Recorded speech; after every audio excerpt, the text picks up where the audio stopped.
कोल्हापूर जिल्हा सहकारी दूध उत्पादक संघ अर्थात गोकुळ दूध संघाच्या पंचवार्षिक निवडणुकीसाठी ठराव दाखल करण्याची प्रक्रिया वेगानं सुरू आहे. आज दिवसभरात 215 ठराव दाखल झालेत.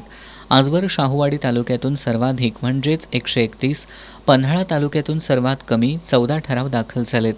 गडहिंग्लज तालुक्यातून 109, करवीरमधून 102, आजरा तालुक्यातून 60, कागल तालुक्यातून 63, गगनबावडा तालुक्यातून 28, चंदगड तालुक्यातून 21, हातकणंगले तालुक्यातून 22, भुदरगड तालुक्यातून 20, शिरोळ तालुक्यातून 24 आणि राधानगरी तालुक्यातून 24 असे आजपर्यंत एकूण 618 ठराव प्राप्त झालेत. दरम्यान आज दुपारी 2 वाजण्याच्या सुमाराला माजी आमदार सत्यजित पाटील हे शाहूवाडी तालुक्यातील 153 ठरावधारकांना स्वतंत्रपणे ठराव दाखल करण्यासाठी घेऊन आले होते.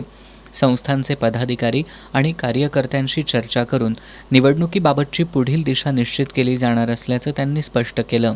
आज आम्ही सगळी ठरावधारकांच्या सह आज आपल्या शाहूवाडी तालुक्यातले जेवढ्या सगळ्यांची संस्था होती संबंधित त्या सगळ्यांचे ठराव संकलन आमचं गेलं महिन्याभर काम सुरू होतं आणि आज त्या ठिकाणी आपण सगळी ठराव आज आपण दाखल करणार आहोत. सुमारे 153 संस्था जे ठराव आम्हाला मिळणार आहेत. आमच्या 29 संस्था ह्या लिक्विडेशनमध्ये आहेत. त्यांच्या बाबतीत आम्ही न्यायालयात जाणार आहे. आम्हाला जरूर खात्री आहे की आमच्यातली कुठली संस्था ही वंचित राहणार नाही आणि 153 संस्थांनी आम्हाला चांगल्या प्रकारे पाठिंबा दिलेला आहे. अजूनही ठरावांची प्रक्रिया सुरू आहे. काही ठिकाणी अजूनही AR ऑफिस ठरावांची प्रति पाठवायचं काम सुरू आहे.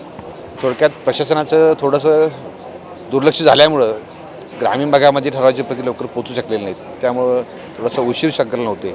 पण तरी देखील आमच्या कार्यकर्त्यांनी चांगल्या प्रकारे सहकार्य करून ही ठराव गोळा केलेले आहेत आणि आज आम्ही ती सगळी ठराव समक्ष या ठिकाणी इथं माझ्यासह इथं दाखल करतो आहे. आम्ही कुठल्या पॅनलच्या माध्यमातून किंवा कुठल्या आघाडीच्या माध्यमातून ठराव दाखल केलेले नाहीत.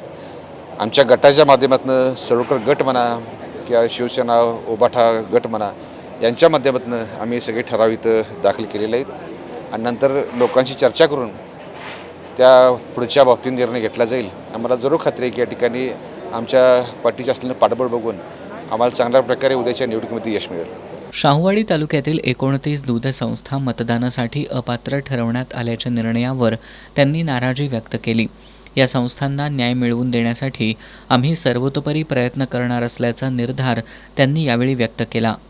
वास्तविक सगळ्या संस्थांना मताचा अधिकार मिळाला पाहिजे असं स्पष्ट माझं वैयक्तिक मत आहे आणि त्यामध्ये काल एका संस्थेला तो न्याय मिळाला आणि त्याच प्रकारे आम्ही सुद्धा आमच्या सगळ्या 29 संस्था शाहूवाडीतल्या आम्ही हायकोर्टच्या सर्किट बेंचला आम्ही ती याचिका दाखल करणार आहे आणि आमच्या सगळ्या संस्थांना पात्र करून घेण्यासाठी आम्ही 100% प्रयत्न करणार आहे. गोकुळ दूध संघाच्या निवडणुकीकडे जिल्ह्याचं लक्ष लागलं असून ठराव दाखल करण्याच्या प्रक्रियेत विविध गटांकडून मोठ्या हालचाली सुरू असल्याचं चित्र दिसून येत आहे.